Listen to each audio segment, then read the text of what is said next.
Welcome to Prabhavas kitchen. Friends, இன்றைக்கி பச்சரிசி மாவு வச்சு நல்ல டேஸ்டியான பொறுபொறுப்பான தட்டை செய்ய போகிறோம். இது செய்கிறதுக்கு ஒரு 15 நிமிஷமே போதும். இதுக்கு நான் ஃபஸ்ட்டு ஒரு பாத்திரத்தில் 1 கப் அளவு வறுத்த பச்சரிசி மாவு எடுத்திருக்கேன். வீட்டில் அரைச்ச பச்சரிசி மாவு இருந்ததுன்னா அதை ஒரு 3 நிமிஷத்துக்கு கடாயில் போட்டு செவந்துடாமல் வறுத்து எடுத்துக்கலாம். வறுத்த மாவாக இருந்தால் தான் தட்டை நம்ம சுடுதண்ணி ஊற்றி பிசைகிறப்ப விரிசல் விடாமல் நல்ல ஸ்மூத்தாக இருக்கும். இப்போ இந்த மாவில் 3/4 டீஸ்பூன் அளவு உப்பு சேர்த்துட்டு 2 ஸ்பூன் ஊற வச்ச கடலைப்பருப்பு சேர்த்துக்கலாம். கடலைப்பருப்புக்கு பதிலாக பொட்டுக்கடலை இருந்தாலும் சேர்த்துக்கலாம். அடுத்து பொடியாக கட் பண்ண கருவேப்பிலை 2 ஸ்பூன் அளவு சேர்த்துட்டு பெருங்காய பொடி 1/2 டீஸ்பூன் சேர்த்துக்கலாம்.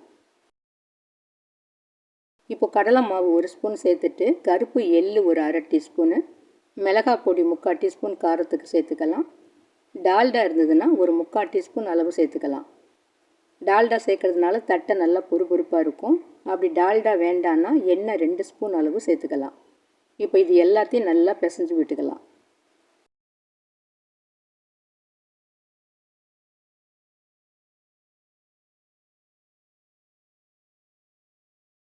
இப்போ இந்த மாவை நல்லா பிசறி விட்டதுக்கப்புறம் 3/4 கப் அளவு தண்ணியை சூடாக்கி கொஞ்சம் கொஞ்சமாக விட்டு மாவில் கிளறி விட்டுக்கலாம். வறுத்த பச்சரிசி மாவில் நம்ம சுடுதண்ணி ஊற்றி பிசைறதுனால மாவு நல்லா ஸ்மூத்தாக இருக்கும். அடுத்தும் 1 ஸ்பூன் கடலை மாவும் சேர்த்துருக்கிறதுனால தட்டை நல்லா மெல்லுசாக தட்டை வரும். இப்போ மீத இருக்க தண்ணியை சேர்த்துக்கலாம். இப்போ கையாலே மாவை நல்லா பிசைஞ்சு விட்டுக்கலாம்.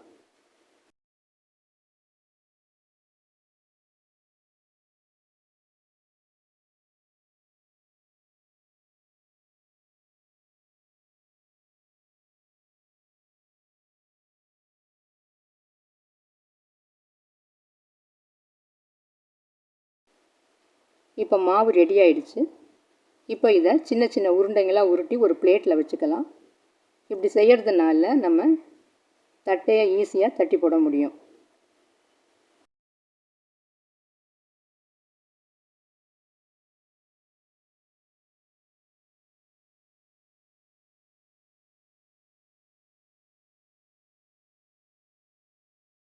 இப்போ எல்லா மாவையும் உருட்டி வச்சாச்சு.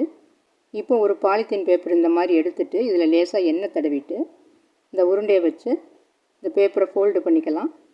ஒரு கிண்ணத்தால் இதை நல்லா ப்ரெஸ் பண்ணிக்கலாம். கையால் தட்டி போடுறத விட இந்த மாதிரி கிண்ணத்தில் ப்ரெஸ் பண்ணி போட்டோம்னா தட்டை ஒரே ஷேப்பில் ஸ்மூத்தாக இருக்கும். இது கொஞ்சம் இப்போ திக்காக தெரியுது, அதனால் இன்னும் கொஞ்சம் அழுத்தி ப்ரெஸ் பண்ணிக்கலாம்.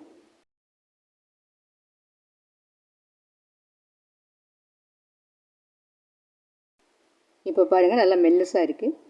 இதை எடுத்து இப்போ இருப்பு சட்டியில் எண்ணெய் காஞ்சிட்ருக்கு. இப்போ இதை 3 நாளாக போட்டுக்கலாம் தட்டி.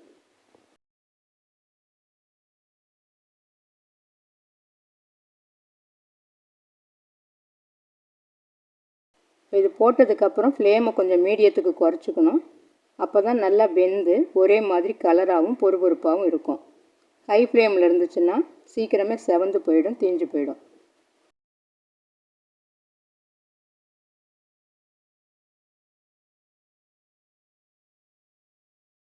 இப்போ ஒரு பக்கம் வெந்துருச்சு, திருப்பி விட்டுக்கலாம்.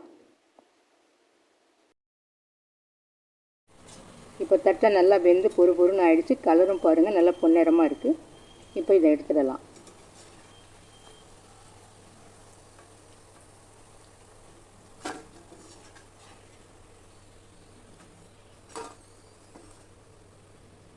இப்போ இதே மாதிரி நாம் உருட்டி வச்சுருக்கிறது எல்லாம் 3 நாளாக தட்டி போட்டுக்கலாம்.